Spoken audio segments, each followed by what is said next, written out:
د نواز شریف دی وخت کاروبار ته ضرورت نشته، دومره مال خارج ته خو د نوم پسې دي، دا شهرت دی، دغه عزت دی پکې. زما یو ملګری ته وفات شوی دی، زه چې ستاسو خبرې واورم په خدای دی یقین چې زما د تاسو باندې همدغه مینه ماتېږي چې زه چلو خبرې وشته آواز راځي. وی همیشه بسته اختیار نوی دنیا کې په خیالونو مارغان منی سپاوا کې او ځان فقیر که چې ارڅوک د خواله راشي مغرور کله یادوي څوک په دعا کې.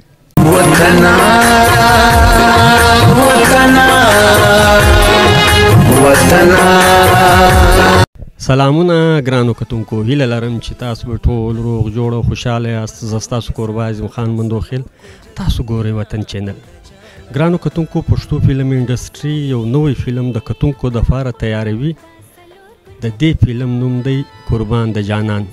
قربان د جانان فلم د اصغر چیمه صاحب په فلم سازۍ کې او د شاهد عثمان صاحب په ډایرکشن کې د کتونکو دپاره تیاریږي. په دې فلم کې ډیرو فنکارانو د خپل فن مظاهره کړې ده. په هغو فنکارانو کې یو فنکار اداکار نسیم پهلوان هم دی. نسیم پهلوان د ما سره پر څنګ ناست دی، له ده سره د دې فلم په حواله خبرې اترې کوو. تر ټولو له مخه زه په خپل پروګرام کې نسیم پهلوان ته ښه راغلاست وایم. السلام علیکم ستړی ماشه. وعلیکم السلام عظیم خان، څنګه الله خیر ټیک ټاک. عظیم مندوخیل صاحب ستاسو د وطن چینل ډیره ډیره مننه چې تاسو کم از کم د کراچۍ نه دونه تکلیف کړی دی راغلی د دې فوټیج دپاره، نو ستاسو ډیره ډیره مهرباني او ډیره ډیره مننه. ژوند او زندګي څنګه ده؟ الحمدلله، بس د الله شکر دی، بس ډیره تیره شو، لږه پاتې ده، پته نه لري چې کله ده.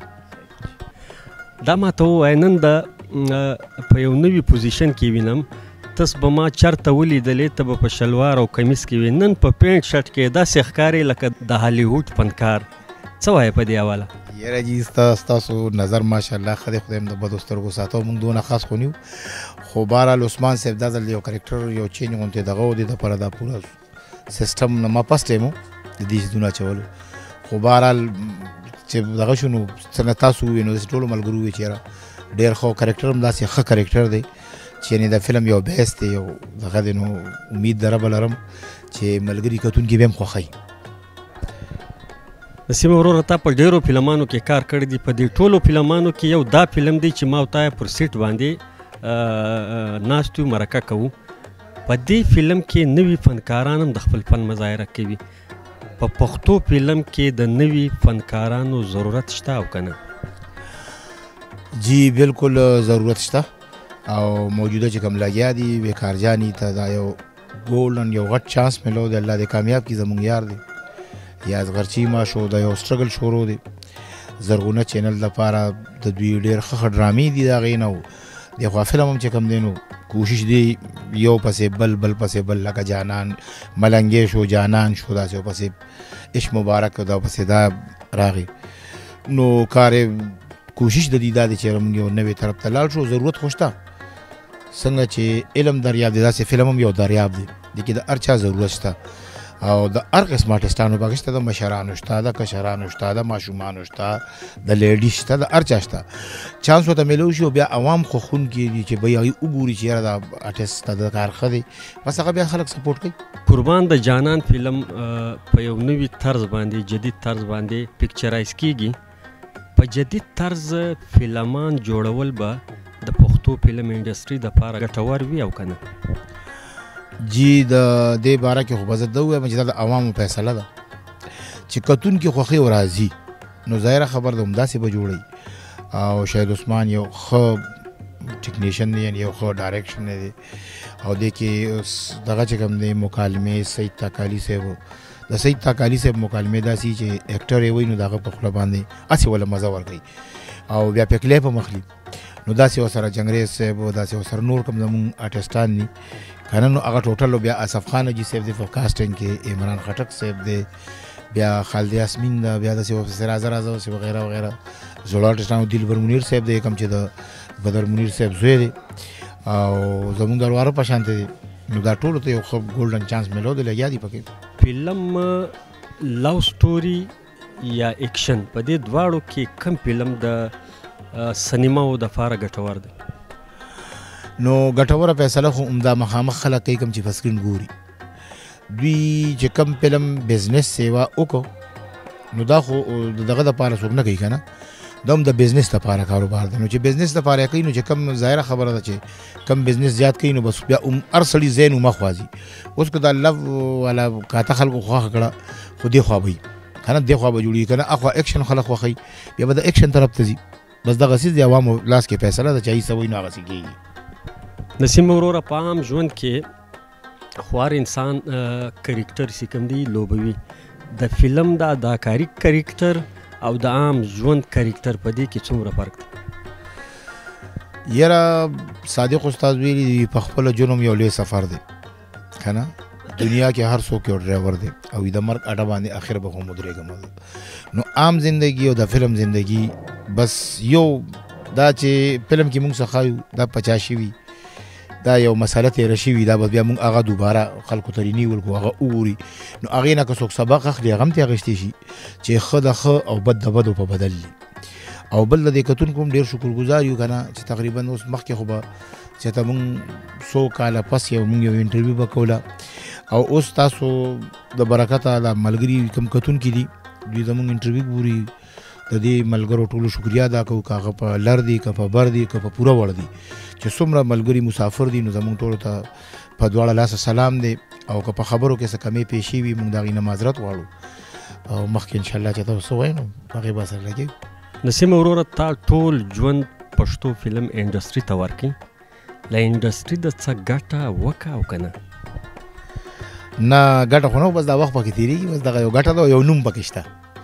لکه نن هم که تاسو په پوره وړ کې په کوم ځای کې هم تاسو ورکړئ چې نسیم پهلوان نو کېدي شي زه پکې راشم، نو بس دغه یو نوم پکې، دا نوم جوړول لپاره خلک څه نه کوي. د نواز شریف دې وخت کې کاروبار ته ضرورت نشته، دومره مال حال شته، خو د نوم پسې دي، دا شهرت دی، دغه عزت دی پکې دنیاوي.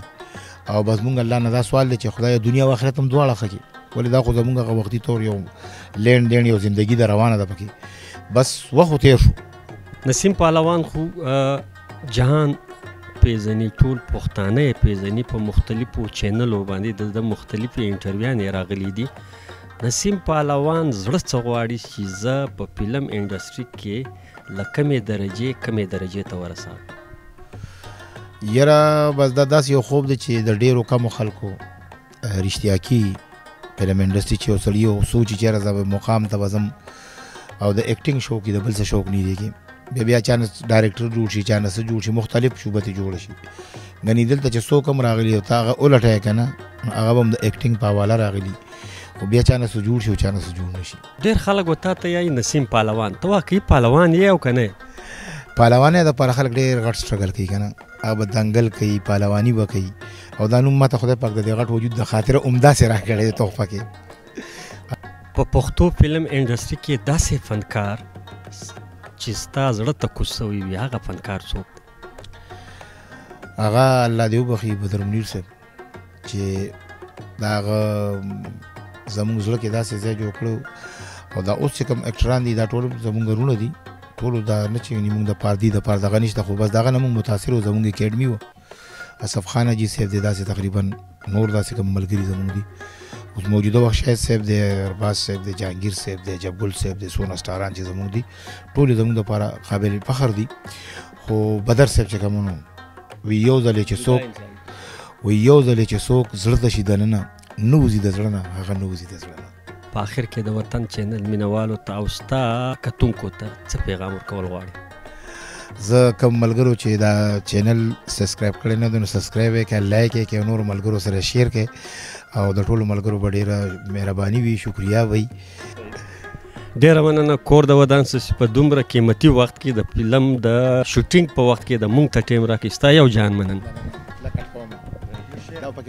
شعرم پکې وایم ښه، تاسو ماشاءالله د ژوب یو د ژوب زما یو ملګری والله دې وبخي الله داد بهی او یو جمعه خان بهی، دا زما ډېر د زړه پورې کسانو او دی بتله راته زما یو ملګری ته صفات شوی دی. زه چې ستاسو خبرې اورم په خدای دې یقین چې زما د تاسو باندې همدغه مینه ماتېږي چې زه چلو خبرې ورشته آواز راځي.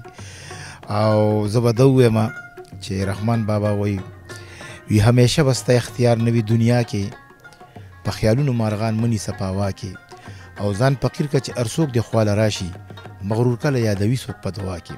ستا دغه انټرویو به انشاءالله جمعه خان ګوري، کمنټس به باندې کی او ولادات خو د الله تعالی په کار سو ژوند خو داسې شی دی چې یو وخت اخیری حد ضرور راځي هغه د خدای پاک په کار شوی دی بلې دنیا ته تللی دی تر تورو خاورو لاندې دی نو ستا یو جان مننه چې په دومره مصروفه وخت کې د موږ ته ټیم راکړې او له موږ سره د مرکه وکړه ګرانو کتونکو دا و نسیم خان پهلوان چې د ده سره د پښتو دا نوی فلم قربان د جانان په دې حواله او د پښتو فلم انډسټري په حواله څو خوږې خبرې وکړې تر بل خوندور پروګرام پورې مو پر لوی بادار سپارلی یاست د خدای په امان